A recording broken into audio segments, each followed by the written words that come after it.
Hey Kelly, girl, let's do it. I can't put this off any longer. This reading has been haunting me in my dreams. um, there's no good way to go about these. There's just so much information. I'm supposed to keep these to about an hour, and I'm not gonna be able to do that. So here we go. I'm gonna start with your planets, all right? Your specific ones: the sun, the moon, the rising, the ascendant. Rising and ascendant are not planets; they're placements. These are your most personal placements, though, to you, okay? I got this idea to use these tarot correspondences because I had this book. I have not been in this book yet. I have not read this whole book yet. So we're going to do it together. And I'm just going to talk to you like you're my friend and we're going to research it together. If you don't understand what tarot correspondences are, every degree of the zodiac, every sign, every energy, all those things, there has been lots of different meanings and symbolism associated with the tarot and with other esoteric forms. This is not just going to look at tarot correspondences, it's also going to look at astrological correspondences, other types of correspondences that deal specifically with the zodiac signs in your chart, okay? So I'm going to start off with these, interpersonal planets, if you will. Your sun sign, 29 degrees Scorpio in the 5th house, all right? That is traditionally the house of Leo. So you have fixed energy in fixed energy. Not a bad thing, in my opinion. The correspondence for 29 degrees Scorpio for the minor arcana is the 7 of Cups. For the court cards, you have the Page of Cups and the King of Wands. Those are the 3 cards that represent the energy associated with your degree. Also, being a Scorpio degree, I have to include the Death card in all of that. I also, Death, Judgment, Wheel of Fortune are all Scorpio energy to me. All of them. So I consider those major arcana to all represent your sun sign, which is an intense energy. Scorpios have intense energy to begin with. The fact that you're a 29th degree Scorpio, that is, the highest degree that you can possibly get. That is a critical degree, all right? You have several critical degrees in your chart, at least 2. I think your Mars is at 0. Yeah, it is in Cancer. Critical degrees. Oh, excuse me. Woo! 0 degrees and 29 degrees. There's also some that are in the middle. I didn't get into those because, girl, I have to cut this off somewhere. Like, I could talk about charts for days. Critical degrees are fated degrees. When you have one that's the 29th degree, which is the end of that sign, getting ready to transition to another one, it shows you being like an older soul. It shows you, especially as your sun sign, I'm a 28 degree Cancer, all right, or 29, depending on what my birth time says. I still can't figure that out for sure. This means that you know this energy well. You have a good grasp on Scorpio energy. You've done the Scorpio thing before. I also find it pertinent that your North Node is in Scorpio and you have a lot of Scorpio placements. You should be able to navigate Scorpio energy well. You should be able to navigate that 8th house energy. You've either overdone it in past lives or you've, mastered it, one or the other. When I see those cards together, though, the Page of Cups, the King of Wands, and the 7 of Cups, this is, definitely blurting out emotions before you've got a hold of them. This is feeling the need to express or act on all of the emotions that we feel. Kings act. The King of Wands acts about what he wants. This is the, energy of just almost like indulgence. The Sabian symbol here, the 29th degree of Scorpio, 29 to 30. I'm going to read you 28 to 29 and 29 to 30, just so we can talk about both of them. 2829 is an Indian squaw pleading to the chief for the lives of her children. That is one of the most intense and scary degrees that I have ever, I immediately started flashing back to Apocalypto. I don't know if you've ever seen that movie, Apocalypto. It's like I want to say it's about the Mayans. It's either the Mayans or the Aztecs, I forget. Anyways, it's like set back in those ancient times. It's not in English at all. It's very fucking terrifying. The chariot. There's a train. I'm sorry, I keep yawning. It's been a long ass day. they dealt with human sacrifice and child sacrifice and things like that.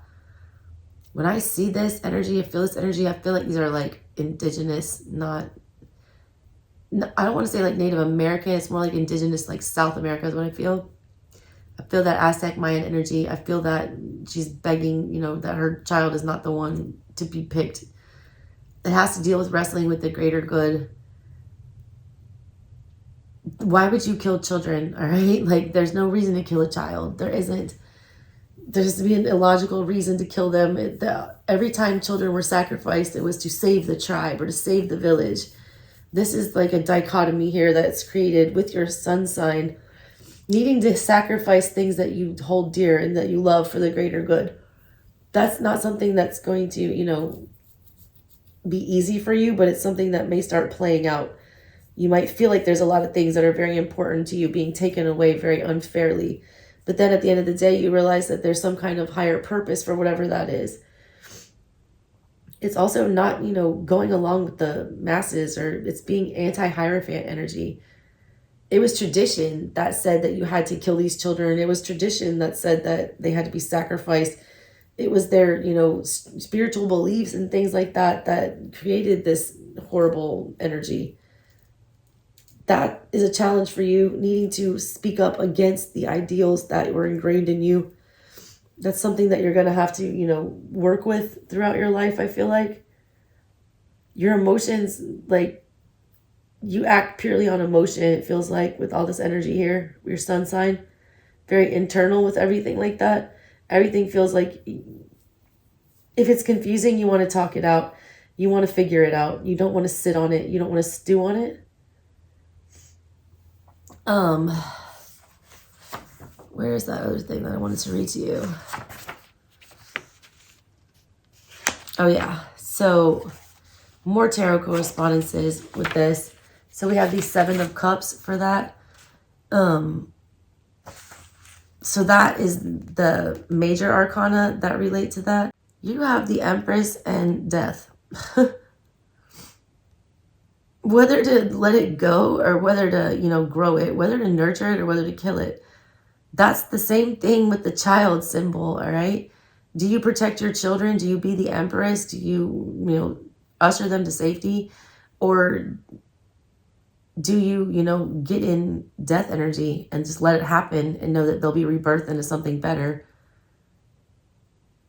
That's crazy. So that's Venus. All right, Venus in Scorpio. Huh. The issues of death and loyalty and family and things like that, you know, creating very impossible dichotomies for you. That's interesting. All right, your moon is at 6 degrees Cancer. Oh, wait, there was a couple more things about your sun sign. Where was it? Oh, yeah, the Sabian symbol. The second part of that was children in Halloween costumes indulge in various pranks. That's like the most fun, mischievous night of the year for kids. It's like kids being kids. In the previous degree, like, the kids were not allowed a childhood. They weren't allowed to do silly things. They weren't allowed to joke around. It's very polarizing energies. It's very confusing energies. It's, you know, a lot of uncomfortable child energies at your core, which is weird. I don't know if you had part of your childhood robbed from you, or if you were feeling like something was taken away from you unfairly, you were made to grow up too fast, or things were terminated in your childhood way prematurely, or if you were allowed to run wild and you were allowed to, you know, do the things that kids do and just be kids being kids. Or were you like a parentified child, or, you know, what's going on with that? And a lot of this stuff, it's either, you know, past life things that I'm touching on, or it's things that are actually playing out in this life. Or it's just energy that you've held on to that makes you act certain ways. Somebody who is a parentified child and things like that, they grow up being a control freak, or they grow up, you know, fearing, you know, having huge abandonment issues. So take it as it resonates, all right? So 7, all right, the number 7, this has to deal with the Kabbalah, all right? I don't know a lot about the Kabbalah, but I found this very interesting and I felt like you needed to hear it. So the 7 is representative of the geometric form of the heptagram. All right. It deals with planets, days of the week, chakras, musical whole notes, which is very weird to me. All right. It's also ruled by Venus, it says. The traditional meaning of this in the geometry, Kabbalah, and symbolism, all right, meanings for this card was victory. The traditional color was green in the Tree of Life. The deities associated with this number were all of the love and beauty goddesses. The Papoose, all right, they talk about Papoose in here, and like he has a dialect, I guess, that he did where he tried to, make these correspondences or, do things to associate the astrology with the astronomy and things like that. He talks about commencement of equilibrium. And then the number significance, it says imagination, secrets, quest, enchantment, mystery, and ego. That's all 7 of cups, like having all of these different options. But for Papoose, he was talking about it's the commencement of equilibrium. You're trying to find a balance between these 2 impossible choices, death and the Empress. They're 2 very contrary, energies. But once death happens, the Empress is like the only one that can make things grow back to the way they need to be or to make something come of it. All right. So you possess both of those. And I want you to know that, especially in times when things get super emotionally confusing. Like you're never, at a loss. You can always figure it out. The other thing, Scorpio, where are you?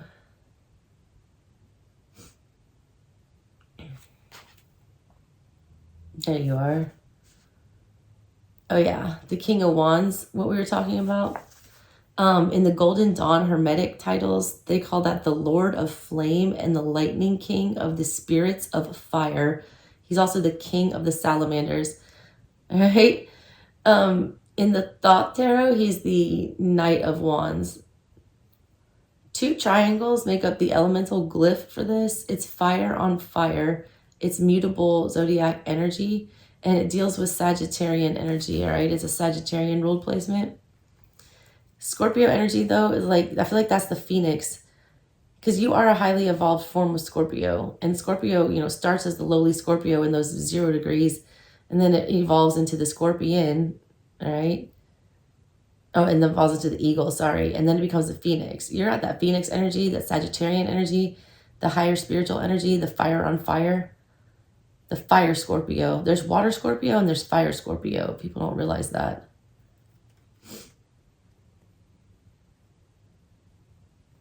It also says that this is the, the death card in the regular tarot. In the Thoth Tarot, where it's the Knight of Wands instead, that deals with temperance and it's called art.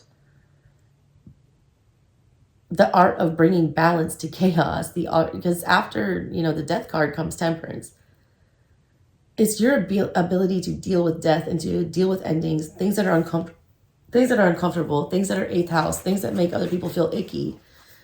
You unfortunately have a tolerance for that kind of thing and an ability to make it happen. So a lot of that might be occurring around you, like very fucked up endings. The dates on that card for that energy, November 12th through December 12th. The corresponding minor arcana that they have the 7 of Cups, the 8 of Wands, and the 9 of Wands. It's also in the Hermetic Tarot, they call it the debauchery card or illusionary success, swiftness, strength, great strength. It's like, what would require a greater amount of strength? I just can't keep that image of the mother begging for her children's lives. And I feel like you're successful at it because you roll into that 29th to 30th degree and the kids are out running around playing in Halloween. I feel like something about you did something to save your children. You sacrificed something for the greater good. I do feel like that's some past life karma there. It seems like a selfish decision because like a lot of people suffered, but your kids were safe. And the reason I say that is because like a lot of your masculine energy, every single centaur in your chart is retrograde. Chiron, Pholus, Nessus, Charlie Clo, all of those are, retrograde. Which means there's some past life karma with your masculine energy and not being able to get into the masculine energy that we need to work out.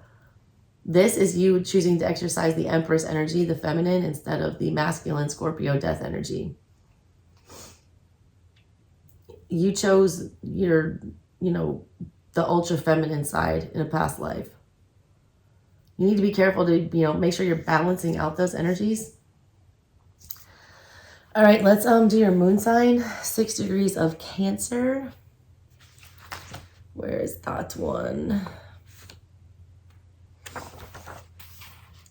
Cancer. There's my degree.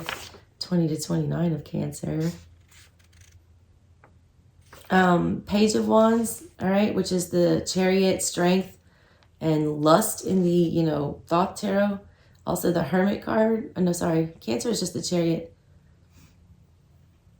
What the fuck am I doing? I'm so confused.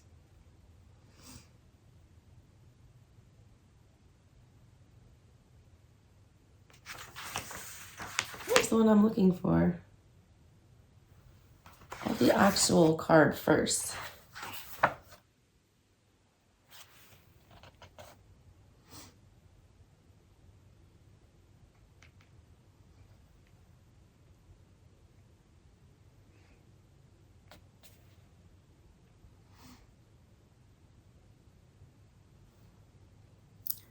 Okay, let's do your moon sign next. For your moon sign, you have Cancer in 6 degrees in your 12th house. 12th house water moons are the most psychic moon placements you could have. Water moon A is the most psychic placement, and then a water moon in the 4th, 8th, or 12th house. You have that heavy, and just heavy water in your chart. Period. It's all psychic, intuitive, some kind of gifts. Your gifts and things like that might be harder to access because they're in the 12th house. You have a better preponderant, I don't know what the word I want to say. Propensity, there it is. Propensity for talking with the other realm. I don't know how you do this or how you access this, but that's where your strength is. It's not really so much intuition as it is feeling something otherworldly, all right? People with water moons in the 12th house, especially yours with the Cancer one, they feel everything very ghostly and very otherworldly and very esoteric. You feel it in your bones and you don't know how to communicate it. It's hard for you to grasp. It's hard for you to decipher. But there's an energy with you, with that Cancer energy and that, your moon placement, especially with your emotions. Your emotions can tend to run away with you with that. Moon's in the 12th house, it's lunacy is what they say. Because the 12th house literally rules like mental hospitals, things like that. You got to be careful with stuff like that, allowing your imagination to, get carried away. There's a propensity for people to be real dreamy with that placement and real kind of out there, almost like alien-like. The correspondence for that is the Queen of Cups is one of them. And then,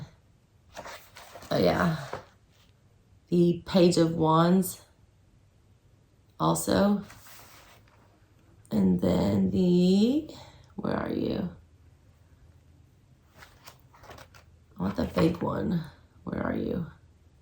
6 Cancer. I'm sorry. I couldn't there's too many pages to mark, so I couldn't mark them all. I'm just probably going to edit this down so you don't have to be annoyed by all of the flipping around.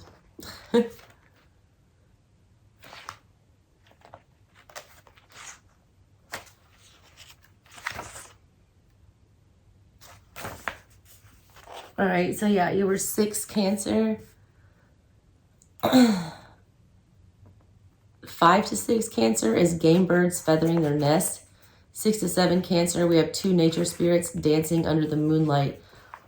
Those symbols all just came up. Lilith just rolled through Cancer and did a bunch of that shit. It's weird, all right, because you have pairs here. The first is kind of like the same dichotomy that you have with your sun. It's like the two extremes of both things. Both of these are nature spirits, all right? Birds and then literal nature spirits, which I feel like are like fae or actual sprites. In the first example, you've got the birds, but they're specifically called game birds, which means these birds are hunted all the time. They're prey. They're constantly being killed. They're always on the run. But at the same time, they're still feathering their nest, meaning that they're growing their brood. They're still producing, even with the threat of fear. It's keeping things going. It's having impossible losses and having things constantly taken away from you, especially in a past life, and especially this is your moon sign, all right? So this rules your emotions. There was a lot taken from you, I feel like, in a very violent, crazy manner in a past life. And that plays out in the current situation. Now there's like this nature spirits dancing under the moonlight. Again, we're under the moon, which is lunacy. It's high emotional energy. It's concealed energy. It's hiding our true nature. It's, things that we're not meant to see. You're not supposed to see those sprites like, dancing in the moonlight. This might be you like trying to hide your emotions, or you being very childish with your emotions, or not letting them all the way be exposed.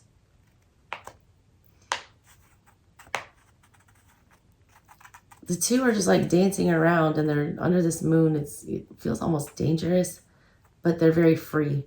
They're not afraid of death. They're not afraid of anything. They're dancing in the dark of the night. Same with the birds. They know that they have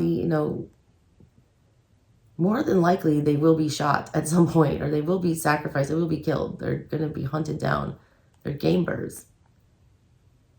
But they're still persisting. They're still moving forward. That's what you need to come to terms with your emotions. You still need to persist. You still need to move forward. You can't just give up, all right, when, you don't like what's going on. Where is the one?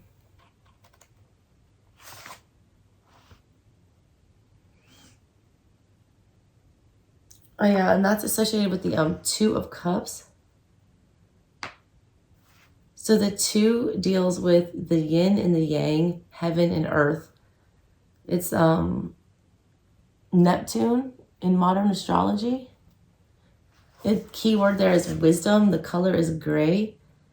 The deities associated with that number are the Father and Sky gods. It's the opposition of commencement, electrical charge, balance, mirror, equilibrium, opposition, the other, the gaze, self-consciousness, choice, and crossroads.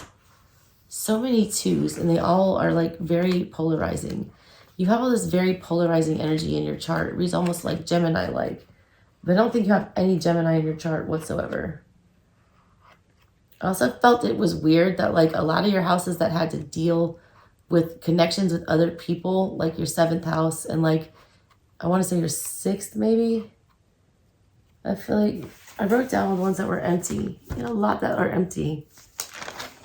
And that's never like, it doesn't necessarily mean anything, but like at the same time, I feel like it's relevant to speak about. I want to say it was like your 2nd, your 7th, and your, something else. But it dealt with, your 10th maybe, or your 11th, something about your reputation. But it's like all these houses where you're supposed to have this energy helping you out regarding relationships with other people, you've got none. I don't know what that's about, but I feel the need to like point that. I don't know what that's about, but I felt the need to like point that out to you. Also, something about the summertime with your emotions. So the Queen of Cups, I want to tell you about her for a second. So they call her the Queen of Thrones of the Waters, or the Queen of the Nymphs. So you're represented by the Queen of Cups, and then you have these two fairies like dancing around, basically. You control those emotions. You can harness, the things. You can make sure that you don't go overboard and over fantasize about things. The glyph for this, ironically enough, you had 2 triangles up for your first one, for your sun. This is 2 triangles down. This is the water of water. So you had fire, fire. Now you have water, water. Cardinal energy.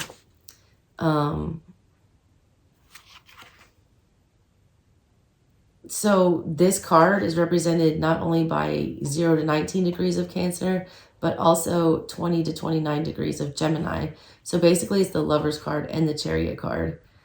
Which path are you going to choose? Are you going to choose the one that protects you, that's going to lead to a victory? Or are you going to choose the Chariot in reverse, someone that's not going to go anywhere? The minor arcana associated with it are the 10 of Swords, the 2 of Cups, and the 3 of Cups. Endings and beginnings, deaths and rebirths, reunions, love, marriage, death. Love, marriage, death. That's how that reads, like, legitimately. After the 10 of Swords, death, you know, which is a death ending, comes the 2 of Cups, love again. 3 of Cups, marriage, all right? It talks about ruin, love, and abundance. Love is a double-edged sword. A rose has thorns. It's that dichotomy. You're always exposed to, like, it feels like these extremes in everything. Especially this one when it comes to your emotions. That's crazy. I'm already 30 minutes in. I haven't even gotten through your damn personal planets yet. I gotta start going faster. But not skipping. Your ascendant is at 3 degrees Leo. More fixed energy. You have so much fixed energy in your chart. You have to be aware of that, and you have to make sure that you remain flexible, all right? 3 degrees Leo. Where are you? Libra, Sag, Scorpio, Libra, Cancer.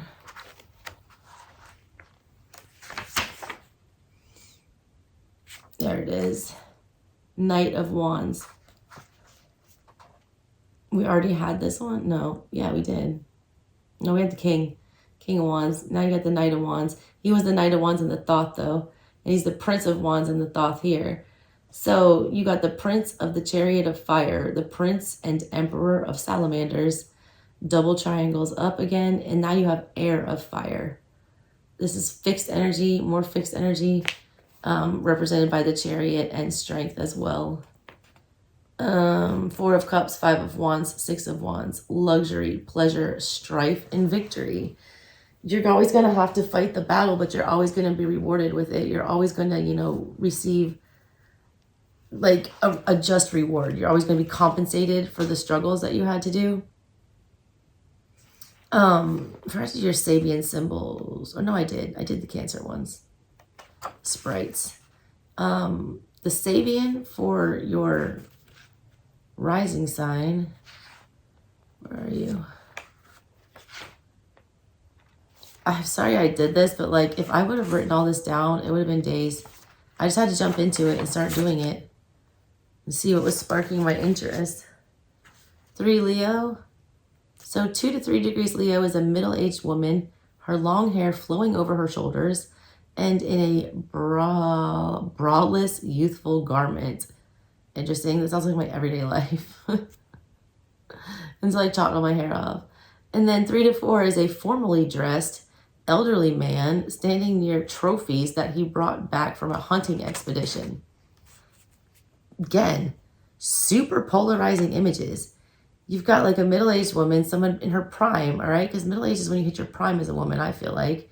She's got her hair flowing. She's taken her bra off. She's free. She's liberated. She's like a extreme left-winger, you know, woke person. And then you've got like the old man in the, you know, very staunch Hierophant-like outfit who's a hunter and a, you know, very heavily masculine, like overly, you know, dominant, far right-reaching energy. 2 very polarizing energies with your rising sign. I feel like people either love you or hate you. There's no like middle ground. You make an impression. You definitely stir things up in people. It's like, it's weird and you don't even try. That's a weird degree for your rising sign. Also, I feel like you might portray yourself in that way. I feel like you take firm stands on things. If you don't, you should be. You don't like to be middle of the road about anything is what it feels like with that. All right, and then we had your midheaven, which was 21 degrees Aries. 21 degrees Aries, the Sabian symbol for that is 20 to 21 is the, a pugilist enters the ring, more fighting, more conflict. And then 21-22 is the gate to the garden of all fulfilled desires. You will get your good karma. You always reap what you're supposed to get, and it's always good. You always like get dumb lucky for some reason. It's almost like the harder the battle that you fight, the bigger the reward is. That's also your midheaven, kind of like your online persona, how people like really, you put yourself out there. People view you as a survivor, like as somebody who's, gone through the flames and come out better for it. More Phoenix energy with that. Let's see, where's the card for that? 21 Aries.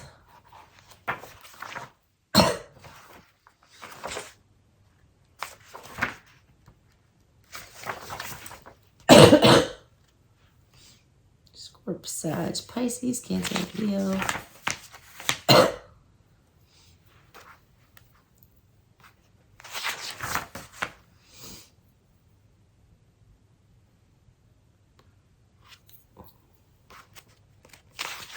They make these so hard to find. They're like, they're in order, idiot. Page of Pentacles. Love it. It's also you not being scared to talk about those things. It's almost like you're known for your strife. You're known for your struggle. This is the Page of Pentacles. It's also the Princess of Discs in the Thoth Tarot. It's two triangles with a small line through the tip facing downwards. The Princess of the Echoing Hills, Rose of the Palace of Earth, Princess and Empress of the Gnomes. More affiliation with the weird little gnomes and fairies. Might have been a fae in a past life. Throne of the Ace of Pentacles. That's amazing, all right? This is Earth of Earth. The Emperor is represented by this card for you. And the Two of Wands, basically the 2 through the 4 of Wands is what represents that for your card. Dominion, virtue, established strength, completion, and perfected work. You have to work for your reputation. You have to work for everything you have. There's a lot of, I feel like you succeed being in a role. I feel like you succeed better in roles where you are the boss of things. I feel like that's what you become known for. That's the thing that you can be most celebrated for. Because you can exercise dominion and control while also still staying in that virtue energy and established strength energy, which is like exercising restraint when it's necessary. Strong isn't the person who can force anyone to do anything because they're stronger. Strong is the person who knows that they can overpower somebody, but they choose to exercise that strength and go about a less combative way. You have that air about you, and that's something that you could be well known for, all right? All right, so, and yeah, what did I say? The Wands were with that? Oh yeah, the 2, 3, and 4 of Wands. It's all about how you move and what you choose to invest in. It's almost like if you choose the right thing and if you do make movements and you do consider your options and you pick the best one for you, it's always going to turn out stable. You have this like fool energy about you, like a dumb lucky fool energy. But it comes with like this weird caveat that a lot of it comes out of great conflict. Instead of like with great conflict comes great responsibility. You've got like, I mean, with great power comes great responsibility. You've got with like great conflict comes great reward. It's like you have to suffer to get your just desserts. You have to suffer to get your good karma. It's a very like Gandhi-esque or, Buddhist type mentality. The suffering is all part of the journey. So you have a lot of it in your chart, and it's really messed up how like polarizing these energies are. All right, so those are your interpersonal planets. I'm going to go ahead and throw those up and then get to some other ones for you. Thanks, girl.